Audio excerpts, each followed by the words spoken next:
honey, I got somebody called me. I don't know, several people in the room. Okay. Today's speaker is Larry Ballard. He wrote this book and several others called Liberty Crusade. And it gives you a perspective, a Christian perspective, of things that are going on right now. It also will flip your thinking about labor, economics, wealth, power, and the future of countries like China, our own country, and some countries, maybe even Venezuela. And it helps us as Christians understand the power that wealth has in today's world. But the key word is he delivers the truth. And the truth in this day and age is very hard to find. And so that's what we're about today. That's why he is our guest speaker. And that's the topic, truth. Thank you. Larry Ballard. Thank you. Hi, folks.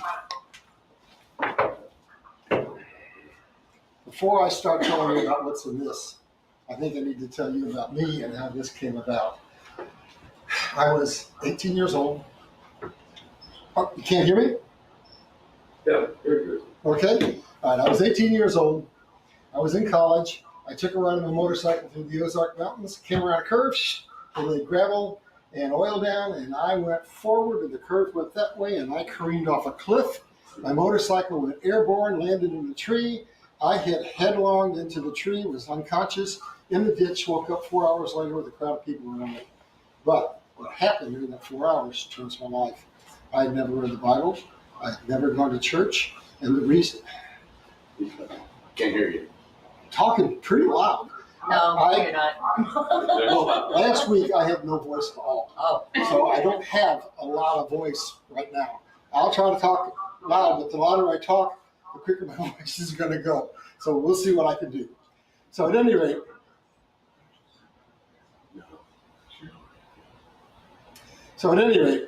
my life changed. I hadn't gone to church for a very simple reason. I had a grandmother who was absolutely steeped in the Bible, but in religion, not in spirituality. My father was an alcoholic. She took me to church every Sunday when I was a kid, set me on the front pew, and said, "You're going to hell. You got bad blood in you. You're your father's son. You got demons in you." So would that make me want to read the Bible? Not so much. So when I woke up from that experience, the first thing God had said, go home, read the Bible, cover to cover. When you finish it, read the Quran, cover to cover. When you finish that, there are hundreds of books that you have to read. Psychology, sociology, anthropology, science, physics, geology, you name it. You're going to need it. And I'm going to orchestrate your entire life. So he told me I was going to have a number of accidents that should kill me. And I'll give you just 3 or 4. I was working building skyscrapers at the time, going through college, working in the summer. I'm on the outside of a building. I've got a safety harness up. I lean back, it breaks. I fall. It's 5 floors to the ground. Do I look all mangled and torn up? I never hit the ground. Now, how's that possible? I went like that, my foot caught, and I hung upside down for 45 minutes while they figured out how to get me without dropping me to the ground. Then I was on the job site again, the safest place in the entire site. I'm on a truck at ground level. There's a crane operator 3 stories down below, and there's a guy giving signals up on the ground, and I'm just unloading steel. He's watching the girls. And 10 tons of steel comes rushing at me. I grab it on with one hand like this, and by the time the guy with the aluminum crane sees me, I'm 10 stories up in the air. What's he do when he sees me? He panics, puts on the brakes. So what happens? The load goes like this. I'm hanging on by one hand. I'm thinking, I'm dead. When they got me down to the ground, every time they'd stand me up, my knees would give out and I'd fall to the ground. I was that scared. But we'll move on. I don't know if it's an artery or if it's a vein, but right here is that great big bulging thing at the top of your forehead. You cut that and you're dead. I used to cave. I used to be into kind of dangerous things. Got an accident. End up in the emergency room. I'm weak. I've lost a fair amount of blood.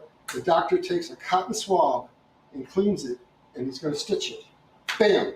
It burst. Right that instant. Right in the emergency room. If it took them 2 hours to get me out of the cave and get me in the emergency room, I'm dead. But no, I'm not dead. They just put a clamp on me and stitched me up, and I'm just absolutely fine. Then I was in an automobile wreck, 70 miles an hour. I'm the passenger. These were the old cars where you get big seats. I jumped in the back seat. and we ran headlong into a concrete abutment on my side of the car. The engine ended up where I was sitting. All I had was bruises. And then came graduation day. I'm now out of college, and I'm on the Blue Goose, which later became Southwest Airlines, flying out of Sioux Falls, South Dakota. We take off. I'm on a twin-engine prop. I'm right over the wing. Pop! Bang, bang, bang, bang. Things are dropping off of the runway. The engine's on fire, and the plane's listing because they had to feather that engine. Fire's out now. The plane's like this. People are screaming, yelling, crying. Pandemonium's breaking out. God says, "You want to graduate?" I said, "Yeah, I want to graduate." Stand up. Say what I tell you. I stood up. I screamed at the top of my lungs. Not one person on this plane is going to have one hair on their head harmed. I sat back down. As we came down, the pilot went like that, flipped the wing up. We landed. We bounced down. They had fire trucks on the runway. It was in the front page of the Sioux Falls newspaper the next day. When I got off that plane, everybody on that plane applauded. You know why? They got to share in what I shared. They got a visitation from God. They saw a miracle. Not one person was harmed. We just bounced down the runway until we finally got control of the plane and stopped. That was the end of that part of what God told me was going to happen.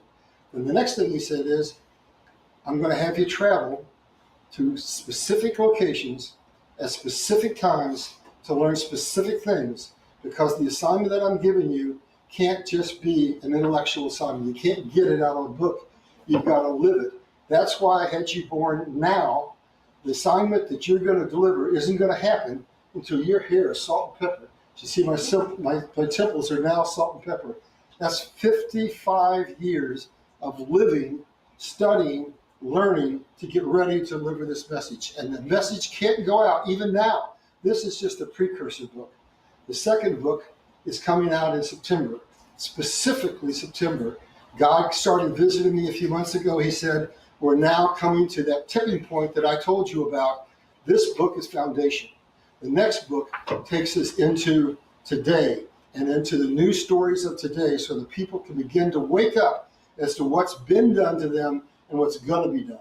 Then the next thing he said is, I had you write a third book 3 years ago. I haven't allowed you to tell anybody what's in it. I had you set it on the back burner and keep it. It's now time for that. That has to be out in January, and I'll tell you later why those two dates, why September, why January, as told me by God.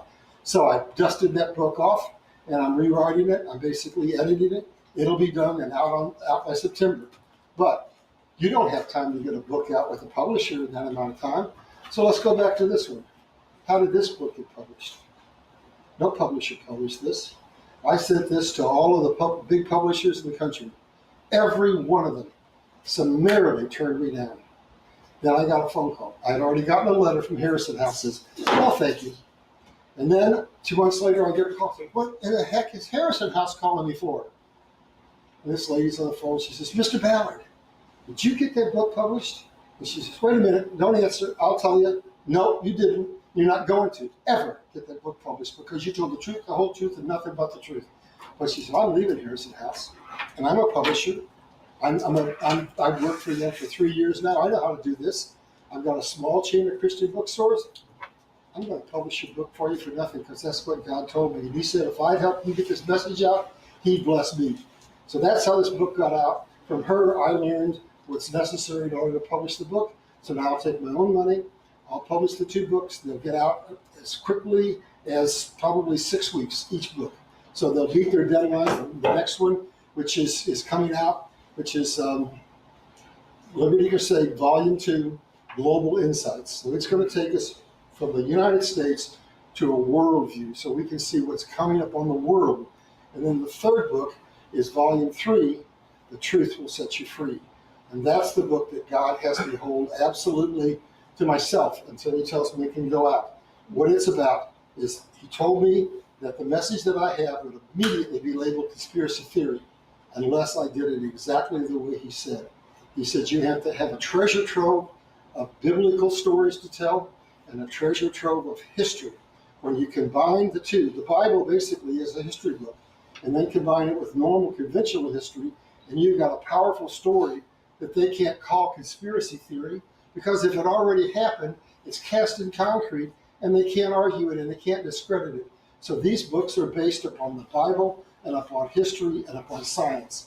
And then the third book takes a different approach. Here, these first two books, we're talking about politics. We're talking about the current view of the world. In the third book, it's now a history book again, but it's the history of how the Catholic Church, how the Sadducees and Pharisees asked Rome to kill Christ, and then they took over his throne. And now the Pope says, the Pope is the vicar of Christ on earth. None can come to Christ except through the Pope.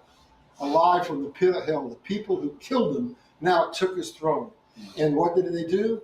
We didn't have computers. We didn't have automation. As was said by Dennis, everything was written down on a scroll. So basically, to change something in the Bible was a big deal. The Bibles were all written by hand. The first 50 were commissioned by who? A king, Constantine, who had 50 scribes, each one write the Bible. And here's what they did. You couldn't, for hundreds of years, you couldn't write a Bible, you couldn't translate a Bible unless you were either the Pope or the king. Why? Because they didn't want the people to know the truth. And they didn't have social media to control us with. What did they have? They had the Bible. So what did they do? They went into the Bible, and I hear people who are new Christians come to me all the time and say, there's contradictions in the Bible. There shouldn't be contradictions in the Bible. Well, that's part of what God's having me hold back. There are 5 key things in the Bible that they changed in order to change the doctrine from a doctrine which is full of the Holy Ghost, which is full of signs, wonders, and miracles, to a doctrine that's the lukewarm church, the Laodicean church. That Bible is effectively dead. So what did God tell me to do? I'll tell you one thing out of that third book. He's told me that I can release this to people. He had me say, what do the new Christians coming on board need to know? Are they going to get caught in the quagmire of those lies that have been put in there? Are they going to get caught in the, it's just just a story. It's not real. It's not whatever. So he said, here's what you tell them. He said, go back and read the Bible another time. And I want you to have a pad of paper out, and I want you to write down every virtue that you see that Christ demonstrated when he walked on this earth. The spotless Lamb came here to teach us virtue, to teach us the way he was taught by God to be.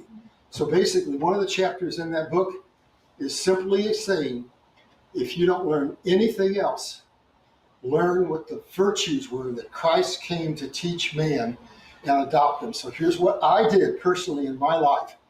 I was one messed up kid. I had an alcoholic father. I had a manic depressive mother. I had a grandmother who told me I was going to go to hell. And I had a very significant learning disability from when I was born. So I was on a fast track to nowhere. I had no compass. I had nobody to guide me. I had no idea where my life was going to go. Then I had that near-death experience, and everything came together.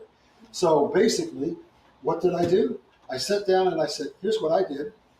I looked at what I called 10 great virtues. There were, I think, 64 that I found in the Bible. God had me group them, and then he had me say within that grouping, which one is the most pervasive? That becomes a great virtue. I got 12 great virtues. I wrote definitions of those 12 great virtues. And then I told the people, you want to change your life? You want to have constant growth through Christ? Here's what you do. So I said, Larry, what's the one thing you need to learn most about all this? Well, by then I'd become a pretty successful salesman.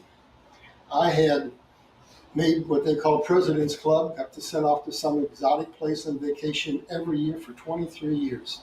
I was hot stuff. I was making good money. I lived in a 3-story Victorian house. I had 6 bedrooms. I had an Audi sitting out front. Okay, I'm hot stuff. So what did I have to learn? That I wasn't hot stuff. I had to learn humility. So that's the one I started with. And then all those people that said all those evil things to me and did all those evil things, I learned to forgive them. So my father's dying. I hadn't seen him in 20 years. He up and left me to take care of my mother.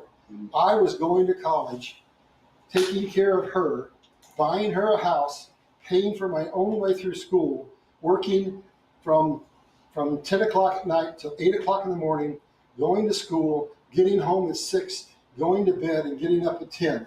I got 4 hours of sleep a night the entire time I was through college. Life was hard. It wasn't a piece of cake.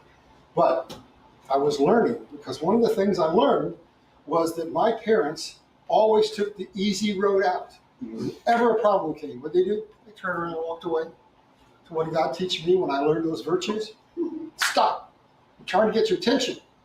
Look at that problem. It's to benefit you, not to harm you. I'm a loving God. I'm not a hating God. Right. Face that problem, overcome that problem, and you will not have to face it again. Yep. But if you run, you'll face it again, except the difference is it'll be bigger and bigger. So I took a month, and I said, I'm going to spend 1 year, and I'm going to concentrate every day for a month on acquiring a habit pattern related to one of those virtues. At the end of the year, I won't lie to you and tell you, hey, I was a goody two-shoes. I'm still not a goody two-shoes. But I'll tell you, I had grown, that I was in constant growth because I was pursuing things of value, things that meant something, things that fundamentally changed who I was. Then what did I do? I said, that worked out pretty good. But I really didn't master any of those. So what I did next is I said, well, now let's pick the one that remains. That's your current biggest weakness. And let's look at it for an entire year. I've been doing that for over 20 years. I'm a different person than I was. What I would say is because of the upbringing I had, I was greedy and I was selfish. And I would say I'm no longer greedy and I'm no longer selfish. I serve the kingdom of God. I'm here to open people's eyes so the truth can set them free. So what was the central thing God said to me when I was having that near-death experience, laying there unconscious for 4 hours? He said, I am going to give you an absolutely unique message. I'm going to give you a message that will deliver the truth, and the truth will set my people free. If we don't know what the truth is, we're lost. And so basically, that's what these books are about. And people think, oh, now, since COVID, we found out this and we found out that, and we know and we're empowered. No, you're not. I got 55 years into this, and I can tell you, all you got is a glimmer. So what these books do is take this book in particular, takes American history from its inception, from when the Pilgrims came over here, explores why they came, what they were leaving, the foundation of the country that they made that was dedicated to God.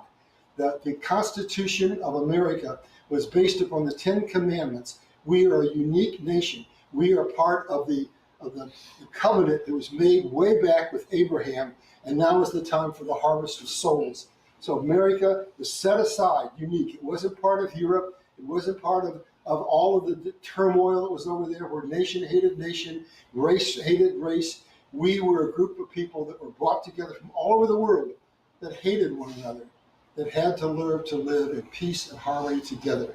And we're going to do that again. So what I've done here is I had some serious prayers when Jim asked me to do this, because I couldn't put together the last piece of what I wanted to tell you. What he wanted to do was make a metamorphosis. He wanted to see us change in a fundamental way. And it's not going to happen the way that most people think. It's not going to happen by us changing the church. It's not going to happen by us doing hardly anything. It's going to happen to us. And so I want to share with you what happened. So 2 days ago, I've got, all of this is out of my book. All the knowledge was right up here already, but he reordered it. So 5 times in my life, I've had events happen that were absolutely prophetic dreams from God. And they came true very quickly. And they all had a common denominator. If I looked at my watch, it was always 5:15. So 2 days ago, I woke up, 5:15.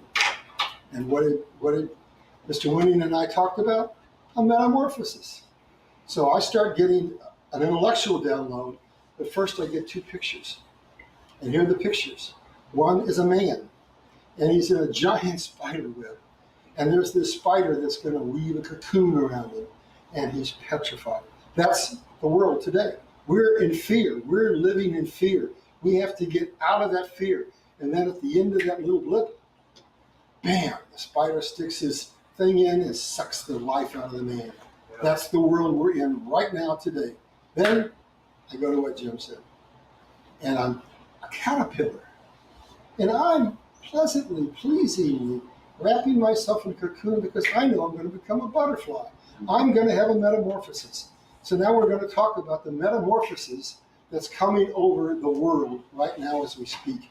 And unfortunately, I'm not going to have time to go into reams and reams and reams of detail on each of the points that I'm going to bring out. Each one of them I could talk about for 2 or 3 hours, but they're in a chronological order because basically one of the things God taught me is there's a certain logic to the world. If this doesn't happen first, that can't happen. So things have to come in a progression. So the first thing is, who's our enemy? You'd be surprised how many people don't know who our enemy is. Well, they can say, I know, it's the global elite. Well, who are the global elite? I could go on for hours and tell you the lineage of the global elite, where they started, how they progressed, but I'm going to make it real simple. In the Bible, it says that money is the root of all evil, or I should say, it says the love of money is the root of all evil. So who is the enemy? It is the group of people who are the ancestors of the feudal kings of Europe, who, as their dynasties fell, morphed into the central banking system that we know today that controls us with their fiat currency and absolutely enslaves us. So it is the banker gangsters who can just take a pen and write a check and print $10 billion and use that money. How do they use it? I'm not sure which person here was mentioned. I think it was using resources. Here's how they get their control. Wealth, as defined by God, is not paper money, especially not paper money backed by nothing. Right. God owns the 1,000 cattle on the hills, all the cattle on the 1,000 hills. Wealth, according to God, which is plentiful, is natural resources taken out of the ground. It's gold, it's silver, it's platinum, it's coal, it's oil. That's the value.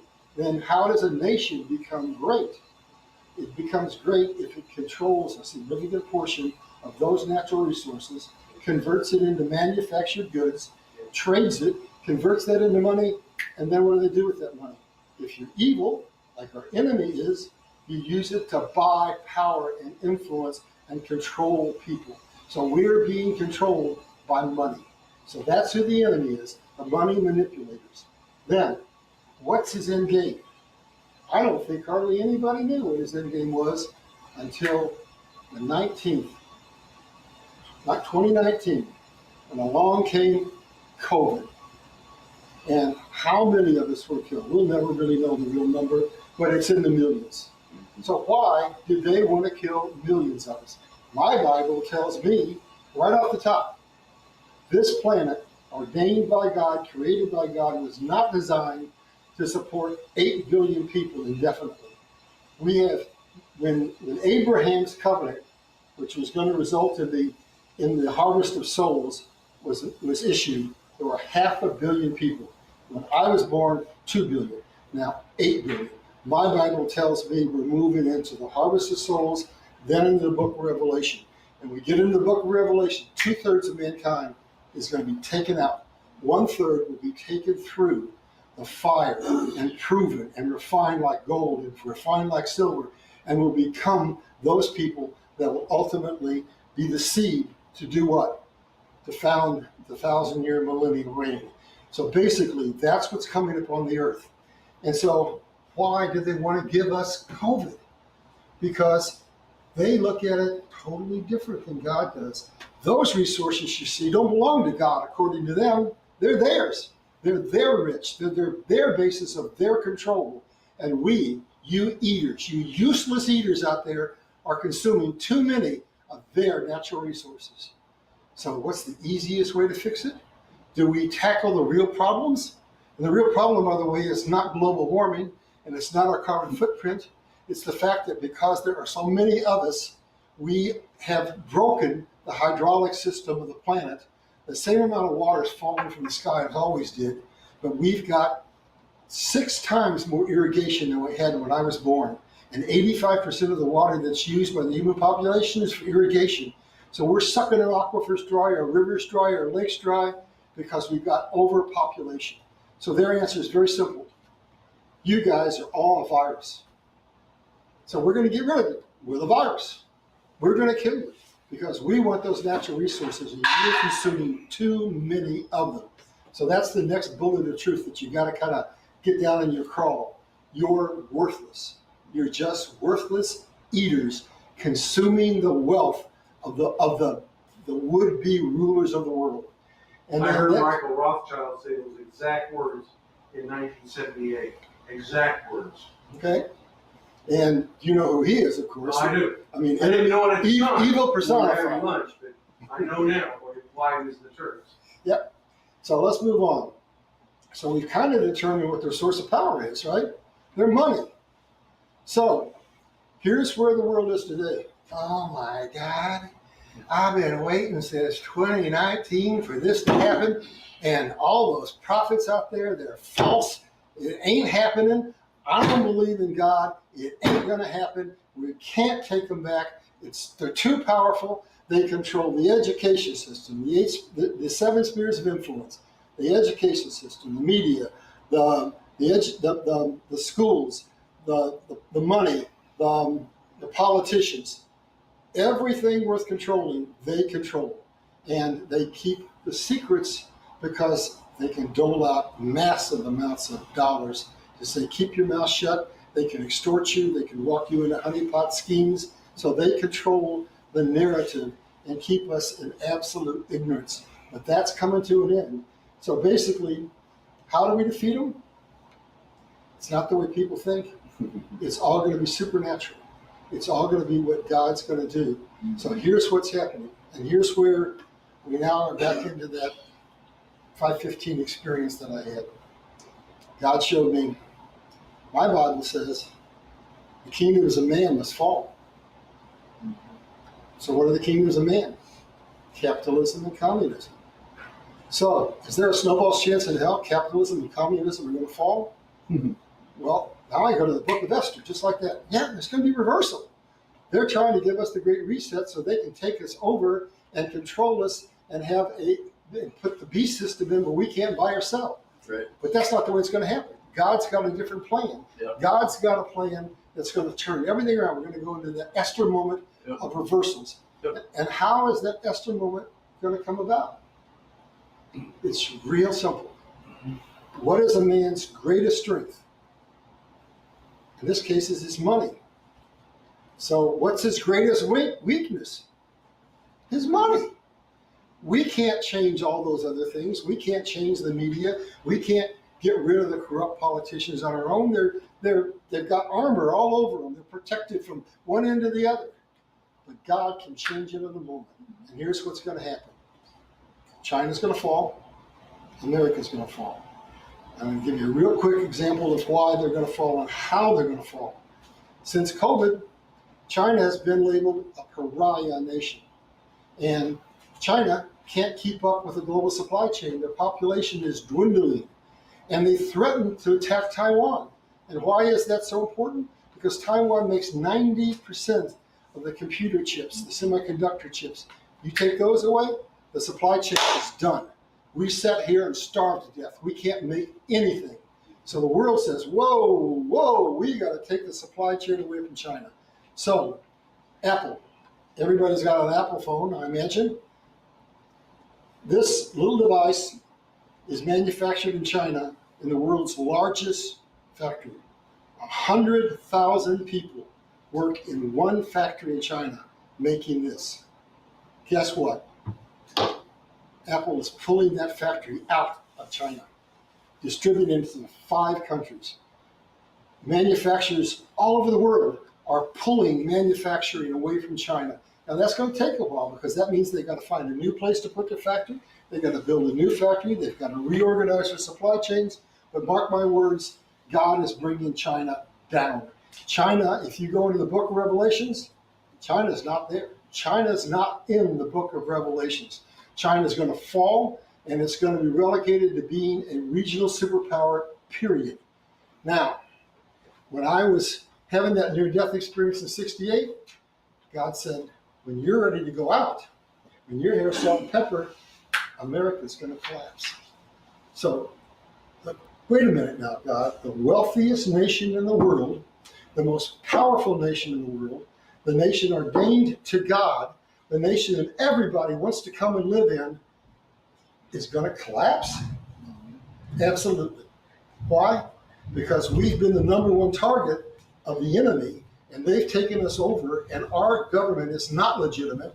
You're never going to convince me ever that Mr. Biden is the president of the United States, that he was ordained by God to lead us into the millennium. No, he's not. Donald Trump is our rightful president. This is the time of two presidents, right out of the Bible. God never does one thing unless he shows a foreshadow. So is there a foreshadow of a time when there were two presidents? You bet your bit me there was. It's called the time of David and the time of Saul, when David was king and Saul was king and David was running for his life. That's where we're at now. We're soon to come into the book of Esther, where the reversal happens. So basically, this is not going to come down by anything we do. It's going to come down by what God does. So how's he going to bring America down? Real simple. We abused our power. At the end of 1945, we came out of World War II. We were the wealthiest nation in the world. All of Europe was decimated. We had 70% of the world's gold. We were the only nation capable of rising the whole global economy out of the ashes. And so what happened? The world got together at a place called just forgot the name, Bretton Woods. And they said, we're going to make you the world's reserve currency. A lot of obligation comes with that. Now, we expect you not to print money into ad nauseum. We expect you not to use that power against us. So what have we done? We run our presses 24/7. And what else have we done? We said, oh, this country, that country, the next country. If you don't do what we tell you to do, we're going to freeze your assets. We control you. We got you on a puppet, on a string like a puppet, because we control your money. You guys said, no more. So 5 nations came together. This is all planned by God, all orchestrated by God. And they said, BRICS, B-R-I-C-K-S, B-R-I-C-S, Brazil, Russia, China, India, South Africa. And they said, we're going on God's system. That isn't what they use. Where they use, they said we're going on a commodities-based system: gold, silver, platinum, whatever, coal, uranium, iron, oil. Then along comes Saudi Arabia, and Saudi Arabia says, we'll sell you oil in other than U.S. dollars. And then guess what happened? We're part of the G7, the 7 largest nations in the world, economically largest nations. Well, we account for a whopping 20% of the global's population. But now, when Saudi Arabia entered in with those 5 nations, a plethora of nations, I don't know what the number is, it changes every day, but it's somewhere around 140 or 150 nations that said, we're with you, BRICS. And they're having a meeting that's going to be adjourning, I think, on August the 28th. And they're expecting to make an announcement. World, we're going off the U.S. dollar. We're going to go on a commodities-based system. What's going to happen? Now, do you want to hold your assets in gold and silver, or do you want to hold your assets in worthless paper, treasury bills? So the treasury bills are going to come flooding back to the United States. Bam! The United States is going to have a catastrophic collapse. Where are we? We're at God's ordained tipping point. How did we get there, and what does it mean? How is it going to fundamentally change the world? Larry, go back and trace that event, because it's a calendar event, and it's going to occur very timely in 2023, 2024. And how people can understand what's going to happen when there's a flood of literally money or money currency conversions, fiat, like they've never seen before, which floods the market and depresses the money, and all of a sudden value has gone to hell in a handbag. There's nothing up. Well, the dates that I got are a little sooner than that. And here's how I derived it. I want to give a caveat. I am not a prophet. I do periodically hear from God. I call them words of God. They come only at key tipping points and only after exhaustive prayer. So what I started hearing 3 or 4 months ago was September. January, January, January. What, God? Get your next book out no later than September. Get your third book out no later than January. And then I had that event, 5:15 in the morning, a couple of days ago, and I got some insights into what it was. I'm not going to tell you it's a prophecy, but I'm going to tell you that it makes logical sense and that I believe it's possibly going to be our timeline. So, where are we on the calendar right now if we're thinking of this as if we're a Jew? There's a 7-year period where debts are forgiven, and then every 50 years there's something called a Jubilee, and the Shemitah, which is 7-year cycles, has a pattern. So God's showing me this in that revelation in the morning, and I know history, so I said, well, wait a minute, there's some significance there. And every one of those Shemitahs, 6 of the 7, there was a financial collapse in September at the end of the Shemitah period. That's when the 9/11 occurred. That's when the LA financial collapse occurs. Then there wasn't one in 2022, and I don't know if this is right, I attribute it possibly to the fact that we reversed Roe versus Wade, because the whole story of the Bible, of the Exodus, of everything, was about not killing the children. And so when we reversed that policy, God gave us grace. Yes. But now we're 1 year later, and we're in the Jubilee. That's like a super Shemitah. That's when all the debts of Israel are to be given back. Well, what are we hearing? There's going to be a wealth transfer. So is there a mechanism by which that wealth transfer might take place? You bet your bippy there is.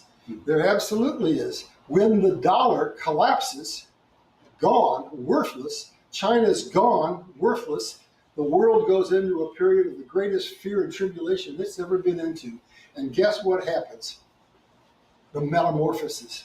That butterfly comes out of that cocoon, because now people are so scared that they're not thinking about what's in the Bible. Am I going to go to church today? They're thinking, I'm getting on my knees right here by my bed tonight, and I'm committing my life to God, and I'm asking God for help because I'm scared to death.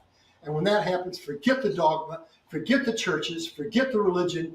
We're asking for supernatural intervention from God, period. Everything just changed, because now God can release the harvest of souls. And when that happens, people turn to God. And my Bible says a 2 billion person harvest of souls is about to happen. So here's what comes in that progression. So what God was showing me was, I believe he was showing me a set of circumstances that says it's highly probable that that financial collapse is going to occur in September of this year, followed by the scariest time the world has ever seen. Makes the 1929 depression look like child's play. And now nations, whole nations, are going to fall. Why? Every other collapse, that's not the way it happened. They collapsed, and the global elite got bailed out by us, and life went on, except we were a little more in bondage. That's not what's going to happen this time. This time, they're not going to get bailed out. This time, they're going to lose all their money. And here's why. When they lose all their money, what's going to trigger that transition? Hey, I don't have your $5 million bribery this month. Hey, I don't have money to pay for this or to pay for that. And all of a sudden, all those whistleblowers we're hearing about that can't get their mouths open, that can't get an audience, are going to come flooding out like a flood. Like just like the whole earth is going to be covered with the truth. And when that happens, we're going to go back into history. America fought a civil war and lost a lot of lives to get our freedom. India rallied around one man, Mahatma Gandhi. We've got a man. His name is Donald Trump. We could rally around him. And what did they do when they rallied around Mahatma Gandhi? They said, hey, Britain, we're many, you're few. We quit. We're not going to participate in our own slavery. We abandoned your economic system. And guess what? Mighty England, the superpower of the world at the time, said, you can have your freedom. You're not worth anything. If we can't get the money from you, why do we want to mess with you? You're just a burden to us. And so England got its freedom. That's how the world's going to get its freedom. because we're going to get hit with so much truth that we're going to know, not in a sentence, who the evil ones are. We're going to know everything they've done to us. We're going to know, for example, that every war we've ever been in was orchestrated by them. And the reason was, one by one, they collapsed the nations of the world and forced them in bankruptcy to take on a central bank. We're going to understand what COVID was. We're going to understand every single solitary thing they've done to us, which, by the way, is all outlined in detail in this book. I just don't have time to enumerate.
Russia's only got a very small manufacturing base.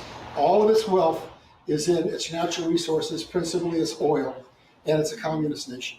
Can China do it? No. They're not in the Bible. They're not in the book of Revelations. They're not in the combination beast. They're going to fall, absolutely fall. Can Iran do it? The evil institution of Iran?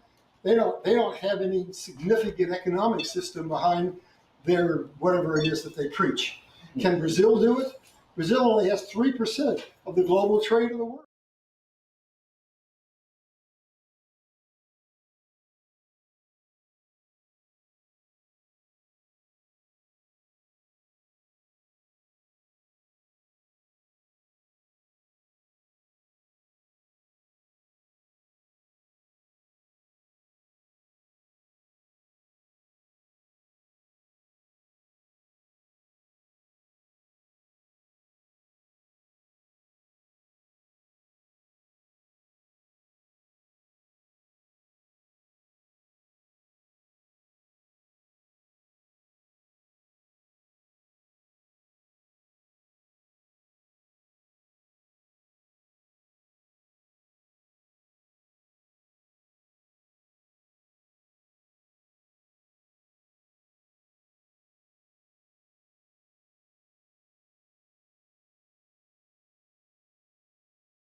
today who are their descendants are going to have the second thought about killing 7 billion of us where we started this conversation? You bet your bippy they won't. We're just a decimal point. We're just a virus. We're just an irritation. And they're going to take us out. So now, what does all that do? That changes the entire equation, because here's what God's going to do. That foreshadow comes forward. I gave it my own name. I called it equalitarianism, because there was a famous quote about it that said that the American economic system is the only system in the world that equalized and elevated the condition of all mankind. Why did it do that? Because it wasn't based on taking. It was based on giving. It was based on sharing. It was based on helping everyone rise up and have a better life. That's the system that's going to come in. So now let's go back to what motivated them in the beginning. They wanted to get rid of us and kill us because we were consuming their natural resources faster than they felt they could be replenished, right? So what's their answer? Kill us, and then consumption drops.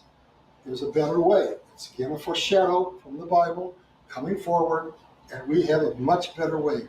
We have to understand the lie behind climate change. It's about the water. It's about the fact that we're going into an absolute famine period as the aquifers of the world dry up. And the aquifer in California is drying up, and California produces 90% of our fruits and vegetables. The massive Oligoco aquifer under the 8 Midwest states is drying up.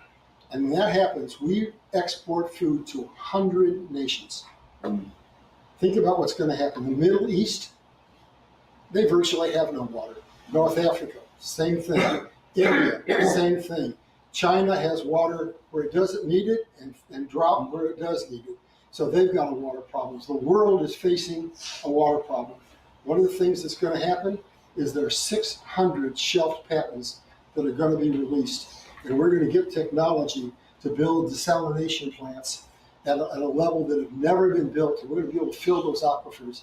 So basically, God's going to give us a grace period where we can hold off that famine. But we're going to turn to God like we've never turned. And we're not going to have to go in and organically change the churches. It's going to be signs, wonders, miracles, submission. Then, here's what comes next. So, basically, how did we get to where we are, and why did God tell me, young man, you will not go out until you're an old person and your hair salt and pepper, because your message can't be delivered until everything falls, till it collapses, and it's about ready to collapse. Now, why was that such a significant part of my message? Because, first of all, the people have to surrender. They have to be on their knees and open to God and to miracles and the signs and wonders. And when that happens, everything changes. But how did they enslave us? They followed the Art of War, which happened to be Donald Trump's favorite book. And just coincidentally, other than the Bible, my favorite book. Why? Because it is written by the most ingenious military strategist the world has ever known. It was written in the 5th century by Sun Tzu, who with 30,000 men defeated an army of 300,000. So everything you see that's been happening to you since 1913, when the Fed was imposed upon us, was planned dot by dot, tittle by tittle, step by step, and inflicted on us. And what's the first thing that Sun Tzu says? First, you have to take the will of the people away. First, you have to put them in absolute fear. And how do you do that? You indoctrinate them. And you make them feel that everything is hopeless. Mm-hmm. So we've been indoctrinated. When nothing on the airwaves is anything but a lie, pretty soon the lie becomes the truth. So where do my books come in? They come in at the end. Because after that period of supernatural, what happens? The Bible repeats itself again. So the Israelites, they're out in the wilderness. There's a cloud of smoke before them by day and a pillar by night, and the Red Sea splits, and all manners of miracles happen before they leave Egypt. And bam, we're done. Moses is up on the mountain, and he didn't come down in time. We're going to build we're going to build a golden calf and we backslide. So we're going to backslide, folks. There's no question we're going to backslide.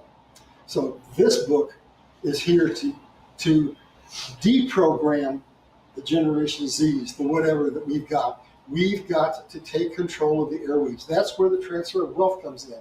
God is going to give the supernatural transfer of wealth to those that he knows are stewards, and we're supposed to take over those strongholds that the global elite now control. We're supposed to take over the CNN, and so we're supposed to take over Disney, the smut palace. We're supposed to basically be the people who send the message to the world. We're supposed to deprogram those people. And when that happens, then it will be very, very difficult for them to ever take us over again. So basically, I'm just about done. So I want to tell you the mechanism by way that financial change is going to take place. We talked about how the dollar collapses, China falls, America falls, and we talked about the system that comes in called equalitarianism. But I need to tell you a little bit more of what's involved in that to make it do what God wants it to do. With China, they make products cheap, cheap, cheap, cheap, cheap. Undercut everybody, and guess what? I got that darn thing home when it broke. It ain't supposed to last but a short period of time, and you gotta buy another one. And so what does that mean? More resources. So what God is going to impose is an economic system where the products that we build will be designed to last a lifetime. They'll be designed to be usable. They'll be designed to be fixable. And what's that going to do? That's going to drastically reduce consumption, which takes us out of that problem we started with in the beginning. I'll give you one example. I worked going through college in construction. I was a real estate agent. I generated 2 of my own homes. I owned a number of rentals that were all properties that I bought and rehabbed. So I know a little bit about real estate, a little bit about construction. We are going to come into a period here very soon where stick-built homes are going to be a thing of the past. That's a consumable resource, and we need it for other things. The homes are going to be built out of concrete. 3D printing will be the mechanism. They'll be able to build a 4,000 square foot home in 6 weeks as opposed to 9 months to a year. They'll be able to build it with a staff of 4 people. They'll be able to build it once they get geared up at about 40 to 50% less than currently.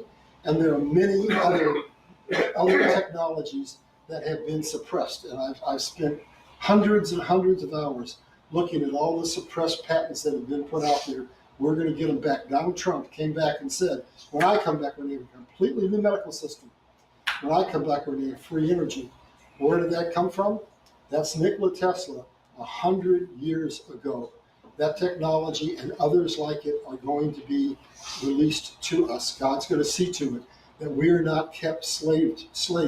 We exist 100 or more years behind the real technology that's out there. So we're going to get that technology and the world is going to change. So now, how is that final step in the metamorphosis of our economy going to take place? You go back to 1963 to the assassination of Kennedy. And here's what happened. Lincoln was killed before him because he put out the greenback, which is designed to take us off of the central bank and give us a currency that was not taxed by the global elite. And then Kennedy comes along, and what's Kennedy doing? He is getting rid of the Fed. He has issued silver certificates to replace the dollar. That means the Fed's gone.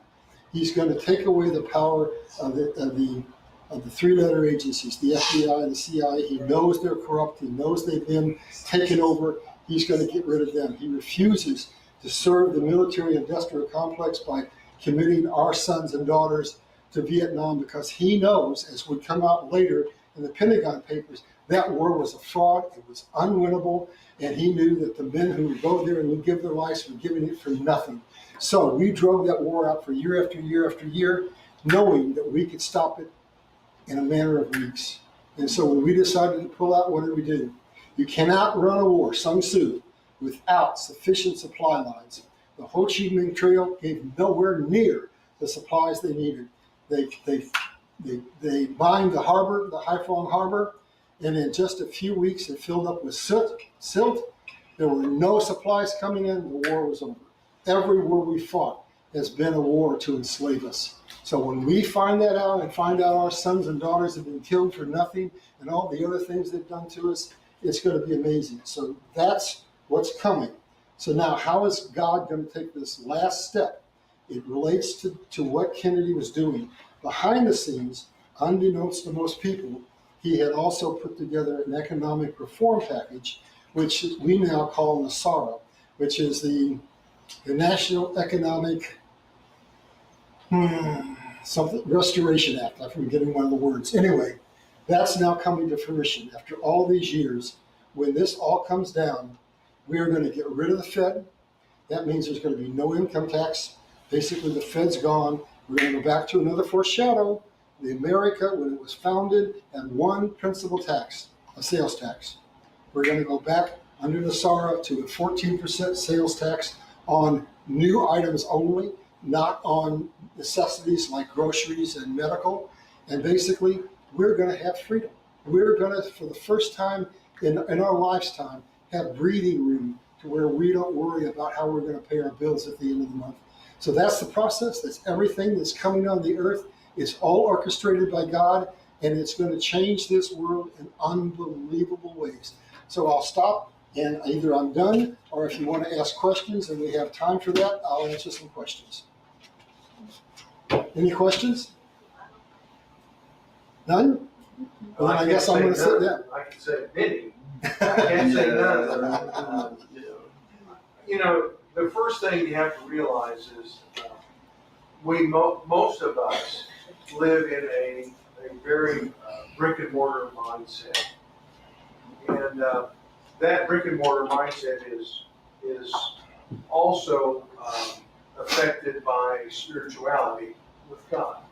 Now, understanding those two frameworks, you come in between and all of a sudden announce how the brick and mortar is going to change and how the Holy Spirit and how God is going to intervene in that action.